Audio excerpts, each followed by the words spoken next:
the European debt crisis. Visualized. What is the European debt crisis? It's the failure of the euro, the currency that ties together 17 European countries in an intimate but flawed manner. Over the past 3 years, Greece, Portugal, Ireland, Italy, and Spain have all teetered on the brink of financial collapse, threatening to bring down the entire continent and the rest of the world. How did it happen? Uniting Europe. One of the last barriers to fall was the Berlin Wall. With a united Germany, Europe was ready. 27 countries signed the Maastricht Treaty and created the European Union. This made doing business across borders easier, but there was still one major obstacle: the different currencies. A decade later, they had won. The euro launched on January 1st, 1999. Countries adopting the euro, called the euro area, discontinued their own currencies. They also discontinued their own monetary policies, giving control to the newly formed European Central Bank, commonly referred to as the ECB. The euro area now had one unified monetary policy, but it still had many different fiscal policies. A key reason for the current debt crisis. Monetary policy versus fiscal policy.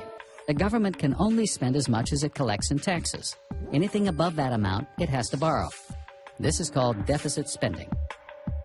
Before the euro, countries like Greece not only had to pay high interest rates to borrow, but they could only borrow so much. Lenders weren't comfortable lending them too much money. But now that they were part of the euro area's new united monetary policy, the amount they could borrow skyrocketed.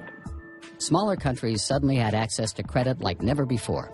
Greece and other countries, which previously could only borrow at rates around 18%, could now borrow for the same low rate as Germany.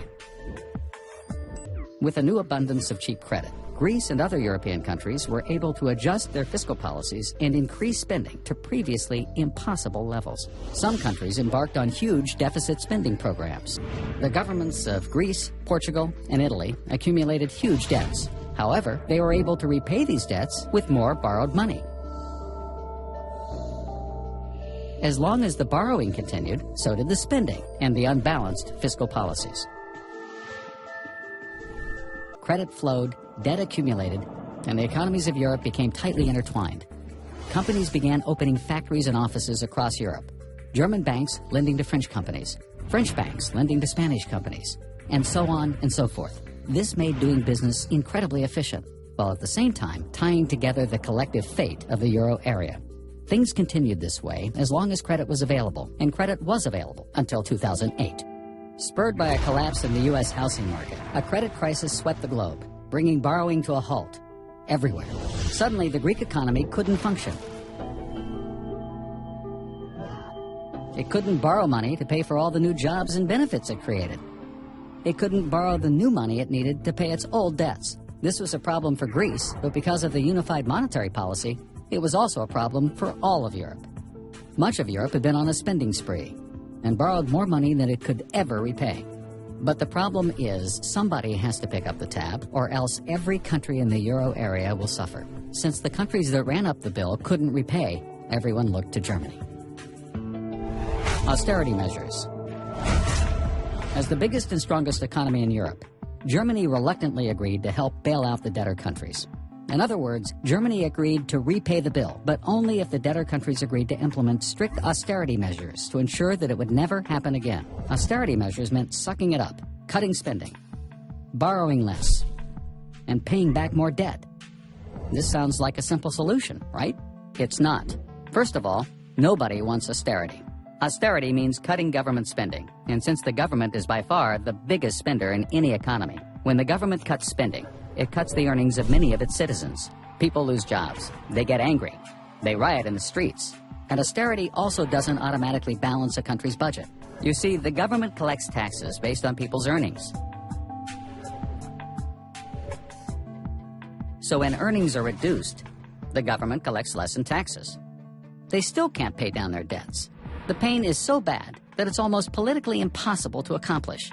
On top of that, there are huge cultural differences within the euro area. Extreme cultural differences.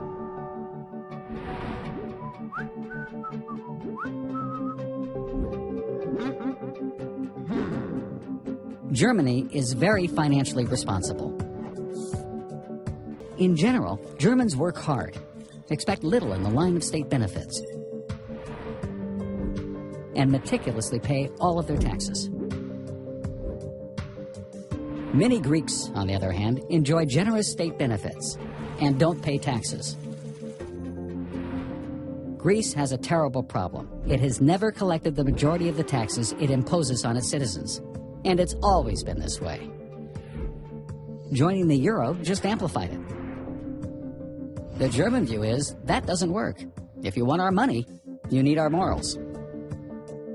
As the debtor countries headed towards default, the whole continent of Europe was in danger.